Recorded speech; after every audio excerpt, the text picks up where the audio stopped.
A2 Media Theories, Structuralism. What is structuralism? Structuralism, needs to point out at this stage, looks at there being a pattern across a range of texts rather than focusing on individual texts. So it's looking across a whole section of texts. Bars, 1974, argued that there are narrative codes in each text, and he divided them into three types. One is action codes, where the narrative has a series or a sequence of actions or events which mean that the viewer has to follow the plot. For example, in action films they use explosions, car chases, and fights to draw the audience into the narrative. Second one was the enigmatic codes.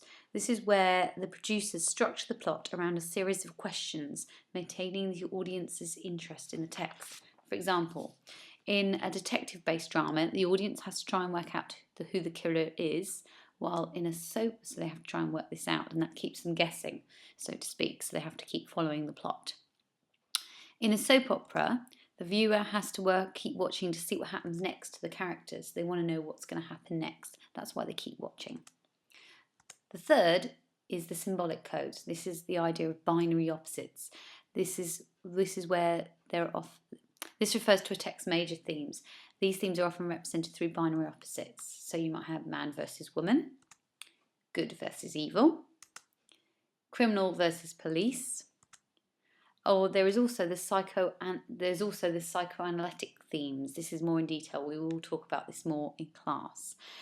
This refers to the work of Sigmund Freud. So those of you doing psychology will have heard of him.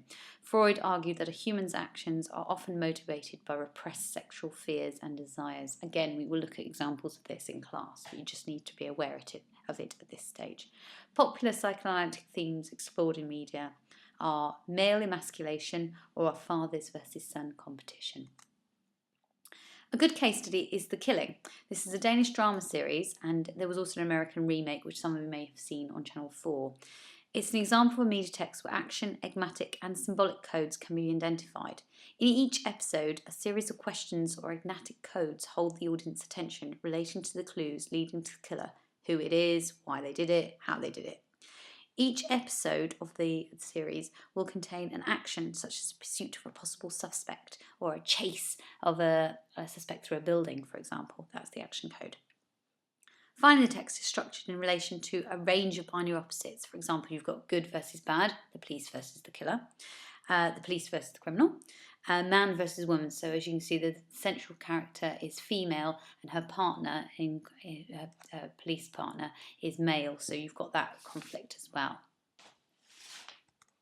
I meant to say structuralism can also be applied to genre, and we will discuss that further in another podcast.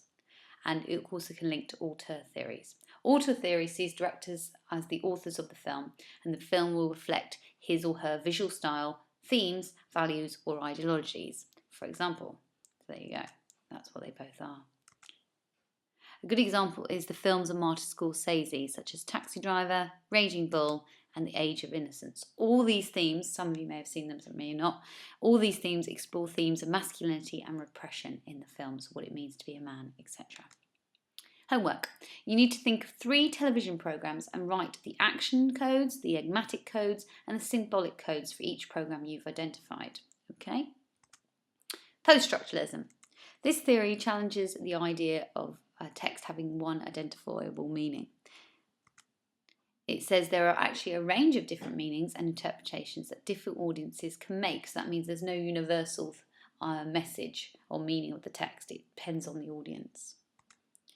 That means that there are floating signifiers. That means they're not anchored down to one meaning.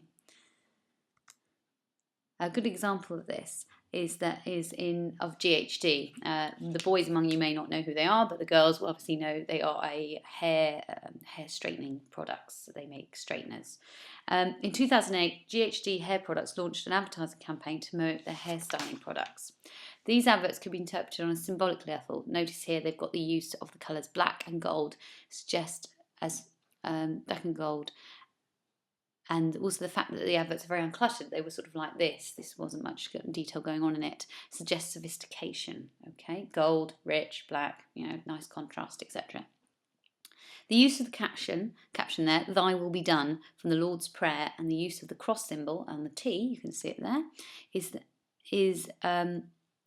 and also they use this around Valentine's Day, meant that there was a link to their slogan GHD, a new religion for hair, so the whole religious link there to Christianity. However, many of the meanings in the adverts were obscure and left open to the audience's interpretation.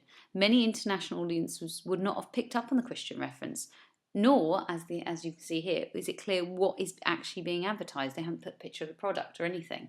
So there was a lot of, it depends on the audience, okay? So there's no unifying meaning across this.